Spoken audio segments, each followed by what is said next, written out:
তো ও চলে গেছে। তারপরে আমরা কালকা যাব গণেশ পূজায়, কে কে যায় তোমরা দেখতে পারবে। তো ভিডিওটা বড় হচ্ছিল, তো এটা নেক্সট পার্ট আমি দেবো, তো দেখবে।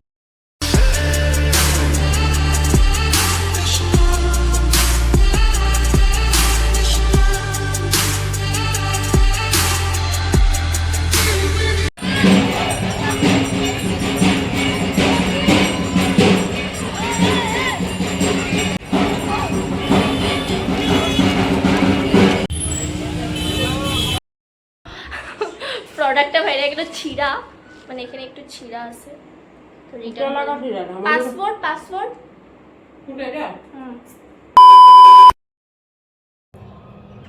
তখন তোমরা আজকের ক্লিপগুলো দেখতে পারবে।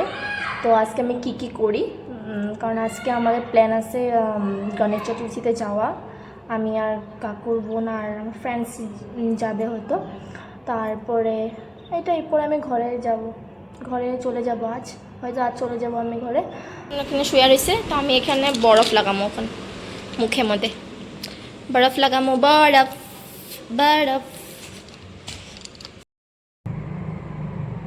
ওপেন স্পোর্টসগুলো যদি আমার ঠিক হয়, মানে 2টা-3টা হয়েছে, এতও নাই। আলসিয়া আমি আজকে করলাম না, আবার 2-3 বার ভুলে যাবো। ঘরেও করি, ফ্রিজে জল। তো আমার বরফ লাগানো কমপ্লিট। তো আমি এখন যাচ্ছিলাম হলো মানে ঠাকুরের বাসনটা মেজে দিতে, কারণ সোনুর শরীরটা খুবই খারাপ। তো আমি ভেবেলাম আমি বাসনটা মেজে দিই ঠাকুরের, ও ঠাকুর দিয়ে দেবে গণেশ ভাইকে। তো আমি এখানে এখন দেখো ওদের ছাদে এসে গেছি, যে আমি বাসনগুলো ধুয়ে নেবো। আর প্রচণ্ড রোদ, বাপরে। তারপরে আমি ভাবলাম যে জলটা নিয়ে ওই সাইডে বাসনগুলো মেজে নিই। তো আমি পটাপট করে বাসনগুলো মেজে নিচ্ছি, কারণ এত রৌদ্র ভাই, আমি পুরো গরমে পুরো সিদ্ধ হয়ে গেছে। আর আমি বসার ঢঙে পাচ্ছিলাম যে কীরকমভাবে বসে, তো এরকমভাবে একদম লেটিয়ে বসে নিয়েছি। আর পাখাটা এত রৌদ্র ছিল। আর আমার একটা স্বভাব আছে যে আমি বাসনটা একটু খুঁচায় ধুই, যে তখন খুঁচাচ্ছি আমি কীভাবে, কারণ আমার ভালো লাগে না একদম, যদি একটু মানে পরিষ্কার না থাকে না বস্তুটা, আমার একদম ভালো লাগে না। বাসনগুলো যে তেল তেল হয়ে থাকে এইসব আমার ভালো লাগে না। তো আমি ভালো করে ধুয়ে নিলাম।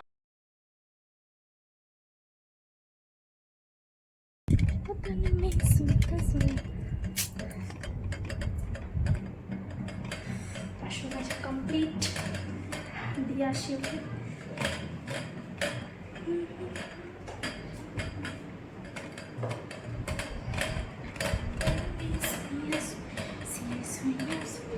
শোনো,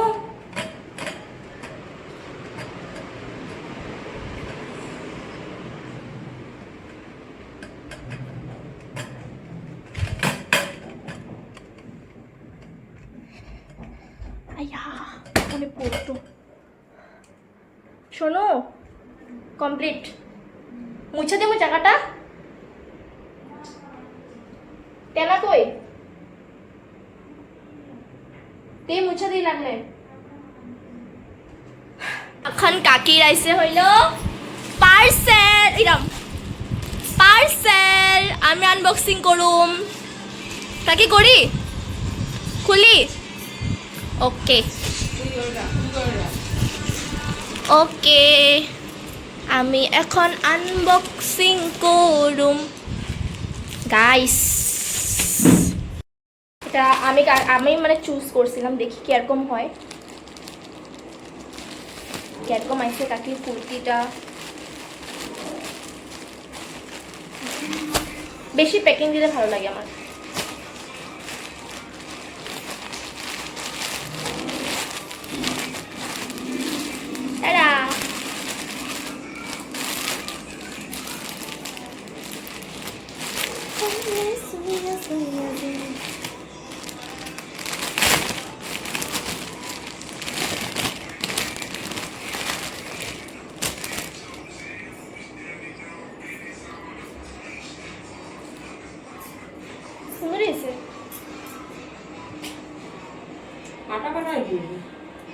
তুমি এখানে লাগাইতে পারবা।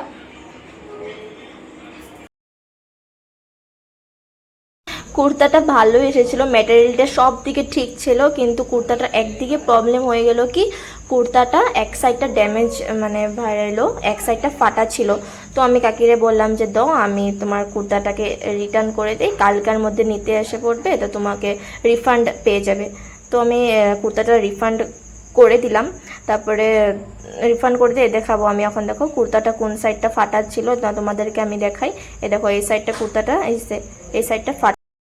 সো আমি রেডি হয়ে গেছি খাওয়া দাওয়া করে, কারণ সন্ধ্যা হয়ে গেছে। তো আমি আর আমার ফ্রেন্ড যাব, কারণ সোনু যাবে না, ওর শরীরটা খুবই খারাপ। তো এখান থেকে আমি পুজো দেখে একদম ডাইরেক্ট আমি ঘরে এসে পড়বো, কারণ ও সোনু যাবে না, তো জন্য আমি ঘরে এসে পড়বো। তো এখানে দেখো আমি আর স্নেহা এসে গেছি, আমরা দুজনেই যাব। প্ল্যানে এতজন ছিল কিন্তু এখন কেউ যাবে না, আমরা দুজনেই যাব। তো আমরা ফার্স্ট প্যান্ডেল দেখতে যাব, তোমরা দেখতে পারবে, এটাই ফার্স্ট প্যান্ডেল।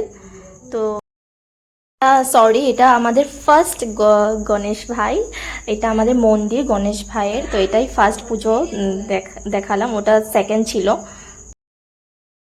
তো এখন আমরা গণেশ ভাইয়ের 3rd নাম্বার প্যান্ডেলে যাব, কারণ অত আমরা দেখবো না, অত দূর যাব না, এটা আমাদের লাস্ট হবে, কারণ আমার ঘরেও যেতে হবে, দূর আছে আমার ঘর এখান থেকে। তারপরে আমি 3rd প্যান্ডেলে এসে গেছি। তো এটা আমার 3rd গণেশ ভাইয়ের প্যান্ডেল, এটা আমার বেশি কিউট লেগেছে এই গণেশ ভাইকে, সবগুলো কিউট ছিল কিন্তু এটা বেশি কিউট লেগেছে। তারপরে আমরা চলে গেলাম হলো গণেশ ভাইয়ের বাবার বাড়িতে, মানে এটা আমার বাবার বাড়ি, মানে আমরা মহাবীর টেম্পলে এসে গেছি। আর এখানে এত ঠান্ডা, বসে এত আরাম লাগে। তো আমরা ভাবলাম যে আমাদের তো গণেশ ভাইয়ের প্যান্ডেলগুলো সব দেখা হয়ে গেছে, তো আমরা এখানে আসি অল্প, এখান থেকে পরে চলে যাই। Wow wow Sneha, wow wow wow.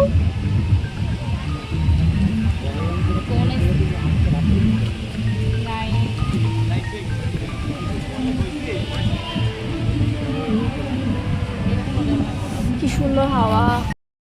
তখন কোথায় বাড়ি না, ঘরে যেতেছি আমরা, আমাদের ঘোরা শেষ।